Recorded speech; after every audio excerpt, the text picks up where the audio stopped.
दोस्तों, केंद्रीय विद्यालय टीजीटी पीजीटी परीक्षा से संबंधित हमने जो श्रृंखला शुरू की है, उस श्रृंखला के अंतर्गत आज हम आपके लिए 8वां वीडियो लेकर के आए हैं।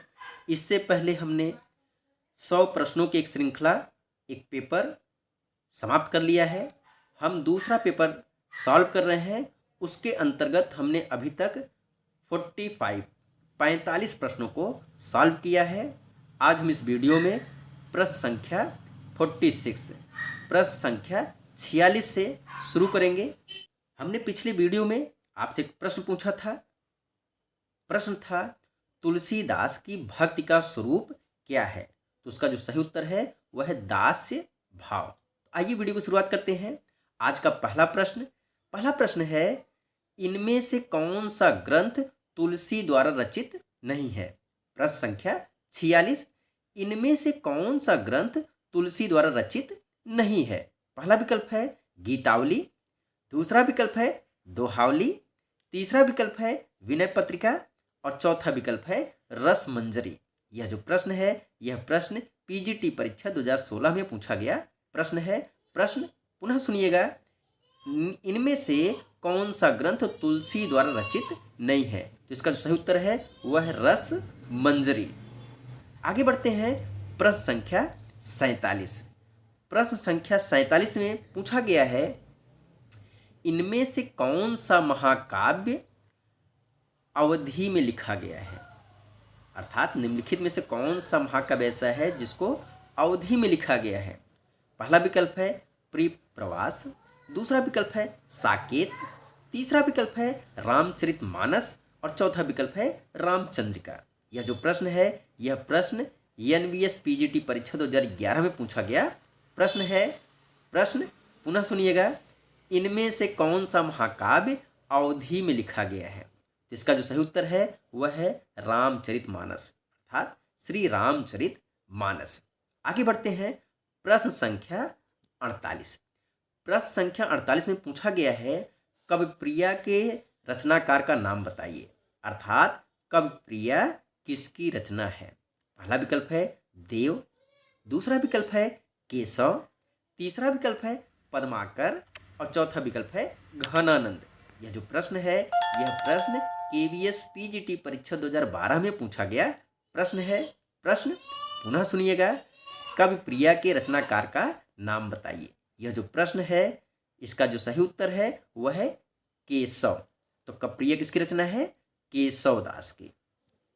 आगे बढ़ते हैं। प्रश्न संख्या 49।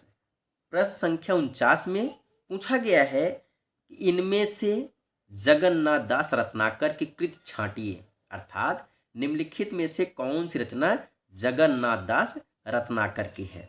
पहला विकल्प है उद्धव शतक, दूसरा विकल्प है भ्रमर गीत, तीसरा विकल्प है गीतावली और चौथा विकल्प है रस्म रथी। यह जो प्रश्न है, यह प्रश्न केवीएस पीजीटी परीक्षा 2012 में पूछा गया प्रश्न है। प्रश्न पुनः सुनिएगा, इनमें से जगन्नाथ दास रत्नाकर की कृति छांटिए। तो इसका जो सही उत्तर है वह उद्धव शतक। अगला प्रश्न है प्रश्न संख्या 50। शिवराज भूषण के रचयिता कौन है। शिवराज भूषण के रचयिता कौन है। पहला विकल्प है घनानंद, दूसरा विकल्प है बिहारी, तीसरा विकल्प है पद्माकर और चौथा विकल्प है भूषण। यह जो प्रश्न है, यह प्रश्न केवीएस पीजीटी परीक्षा 2007 में पूछा गया प्रश्न है। प्रश्न पुनः सुनिएगा, शिवराज भूषण के रचयिता कौन है। तो इसका जो सही उत्तर है वह है भूषण। आगे बढ़ते हैं। अगला प्रश्न देखते हैं। प्रश्न संख्या 51। प्रश्न संख्या 51 में पूछा गया है, महाकवि भूषण की रचना है। अर्थात निम्नलिखित रचनाओं में से कौन सी रचना महाकवि भूषण की है। पहला विकल्प है रेणुका, दूसरा विकल्प है चिदंबरा, तीसरा विकल्प है दीप शिखा और चौथा विकल्प है छत्रसाल दशक। यह जो प्रश्न है, यह प्रश्न केवीएस पीजीटी परीक्षा 2008 में पूछा गया प्रश्न है। प्रश्न पुनः सुनिएगा, पहला विकल्प प्रश्न पुनः सुनिएगा, महाकवि भूषण की रचना है? तो इसका जो सही उत्तर है वह है छत्रसाल दशक।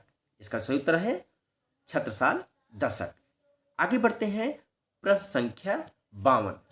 प्रश्न संख्या 52 पूछा गया है, रीतकालीन कवियों की काव्य भाषा क्या थी? रीतकालीन कवियों की काव्य भाषा क्या थी? पहला विकल्प है अवधी, दूसरा विकल्प है खड़ी बोली, तीसरा विकल्प है ब्रजभाषा और चौथा विकल्प है बुंदेली। यह जो प्रश्न है यह प्रश्न DSSB PGT परीक्षा 2012 में पूछा गया प्रश्न है। प्रश्न पुनः सुनिएगा, रीतकालीन कवियों की काव्य भाषा क्या थी?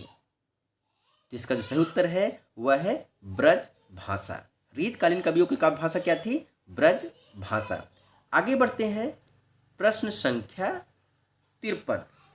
प्रश्न संख्या 53 में पूछा गया है, रीतकाल के उस कवि का नाम बताइए जिसने वीर रस में कविता लिखी है। यह जो प्रश्न है यह प्रश्न KBS PGT परीक्षा 2013 में पूछा गया प्रश्न है। पहला विकल्प है पद्माकर, दूसरा विकल्प है भूषण, तीसरा विकल्प है बिहारी और चौथा विकल्प है घनानंद। प्रश्न पुनः सुनिएगा, रीतकाल के उस कवि का नाम बताइए जिसने वीर रस में कविताएं लिखी हैं। इसका जो सही उत्तर है वह है भूषण। किसने लिखा है? भूषण ने लिखा है। आगे बढ़ते हैं प्रश्न संख्या 54। प्रश्न संख्या 54 में पूछा गया है, बिहारी सतसई किस भाषा का काव्य ग्रंथ है? बिहारी सतसई किस भाषा का काव्य ग्रंथ है? आपके सामने पहला विकल्प है ब्रजभाषा, दूसरा विकल्प है खड़ी बोली, तीसरा विकल्प है अवधी और चौथा विकल्प है भोजपुरी। यह जो प्रश्न है यह प्रश्न KBS PGT परीक्षा 2013 में पूछा गया प्रश्न है। तो इसका जो सही उत्तर है वह है ब्रज भाषा। आगे बढ़ते हैं प्रश्न संख्या 55। प्रश्न संख्या 55 में पूछा गया है, सुजान शब्द का प्रयोग किस कवि की कविता में सर्वाधिक हुआ है? पहला विकल्प है बिहारी, दूसरा विकल्प है भूषण, तीसरा विकल्प है घनानंद और चौथा विकल्प है ठाकुर। यह जो प्रश्न है यह प्रश्न PGT परीक्षा में पूछा गया प्रश्न है। प्रश्न पुनः सुनिएगा, सुजान शब्द का प्रयोग किस कवि की कविता में सर्वाधिक हुआ है? इसका जो सही उत्तर है वह है घनानंद। तो घनानंद की रचनाओं में सुजान जो कि उनकी प्रेमिका थी इसका उल्लेख सर्वाधिक बार हुआ है। आगे बढ़ते हैं प्रश्न संख्या 56। प्रश्न संख्या 56 में पूछा गया है, इनमें से कौन सा कवि रीत मुक्त नहीं है? पहला विकल्प है घनानंद, दूसरा विकल्प है आलम, तीसरा विकल्प है बोधा, चौथा विकल्प है केशव दास। यह जो प्रश्न है यह प्रश्न KBS PGT परीक्षा 2009 में पूछा गया प्रश्न है। प्रश्न पुनः सुनिएगा, इनमें से कौन सा कवि रीत मुक्त नहीं है? तो इसका जो सही उत्तर है वह है केशव दास। कौन है? केशव दास। केशव दास रीत मुक्त नहीं है। आगे बढ़ते हैं अगला प्रश्न, प्रश्न संख्या 57। प्रश्न संख्या 57 कहता है, रानी केतकी की कहानी के रचनाकार कौन थे? अर्थात रानी केतकी की कहानी किसने लिखी है? पहला विकल्प है लल्लू लाल, दूसरा विकल्प है सदा सुख लाल, तीसरा विकल्प है इंसा अल्लाह खां और चौथा विकल्प है सदल मिश्र। यह जो प्रश्न है यह प्रश्न NBS PGT परीक्षा में पूछा गया प्रश्न है। प्रश्न पुनः सुनिएगा, रानी केतकी की कहानी के रचनाकार कौन थे? तो इसका सही उत्तर है वह है इंसा अल्लाह खां। आगे बढ़ते हैं प्रश्न संख्या 58। प्रश्न संख्या 58 में पूछा गया है, इनमें से सदल मिश्र की रचना कौन सी है? इनमें से सदल मिश्र की रचना कौन सी है?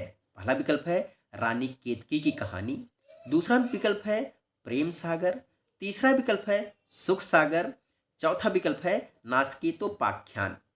यह जो प्रश्न है यह प्रश्न केबीएस पीजीटी परीक्षा 2010 में पूछा गया प्रश्न है।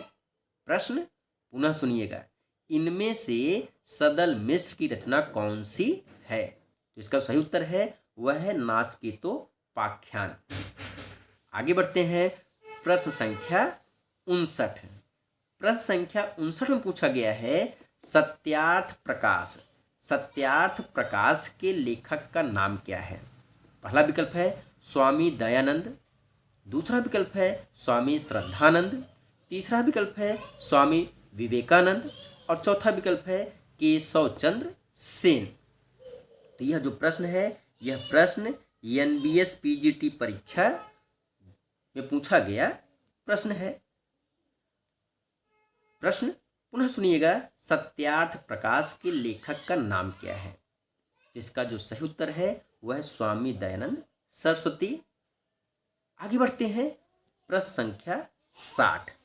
प्रश्न संख्या 60 में पूछा गया है कि इनमें से कौन सा नाटक भारतेंदु जी का नहीं है? पहला विकल्प है भारत दुर्दशा, दूसरा विकल्प है नील देवी, तीसरा विकल्प है प्रेम जोगिनी और चौथा विकल्प है रणधीर प्रेम मोहिनी। यह जो प्रश्न है यह प्रश्न केबीएस पीजीटी परीक्षा 2011 में पूछा गया प्रश्न है। प्रश्न पुनः सुनिएगा, इनमें से कौन सा नाटक भारतेंदु जी का नहीं है? तो इसका जो सही उत्तर है वह रणधीर मोहिनी। रणधीर मोहिनी जो है वह भारतेंदु हरिश्चंद्र जी का नहीं है। आगे बढ़ते हैं प्रश्न संख्या 61। प्रश्न संख्या 61 में पूछा गया है कि हिंदी समालोचना के सूत्रपात के लिए भारतेंदु युग की कौन सी पत्रिका उल्लेखनीय है? पहला विकल्प है कविवचन सुधा, दूसरा विकल्प है हरिश्चंद्र पत्रिका, तीसरा विकल्प है ब्राह्मण और चौथा विकल्प है आनंद कादम्बिनी।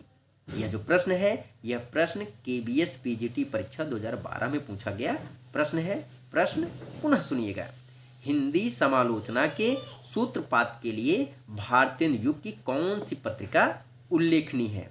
इसका जो सही उत्तर है वह आनंद कादम्बिनी। आनंद कादम्बिनी। आगे चलते हैं आज का अंतिम प्रश्न, प्रश्न संख्या 62। हिंदी की पहली कहानी लेखिका कौन है? पहला विकल्प है चंद्र किरण नौरेक्सा, दूसरा विकल्प है बंग महिला, तीसरा विकल्प है होमवंती देवी और चौथा विकल्प है चंद्रमुखी ओझा। यह जो प्रश्न है यह प्रश्न एनबीएस पीजीटी परीक्षा 2014 में पूछा गया प्रश्न है। प्रश्न पुनः सुनिएगा, हिंदी की पहली कहानी लेखिका है? इसका जो सही उत्तर है वह बंग महिला। किसने लिखा है? बंग महिला ने।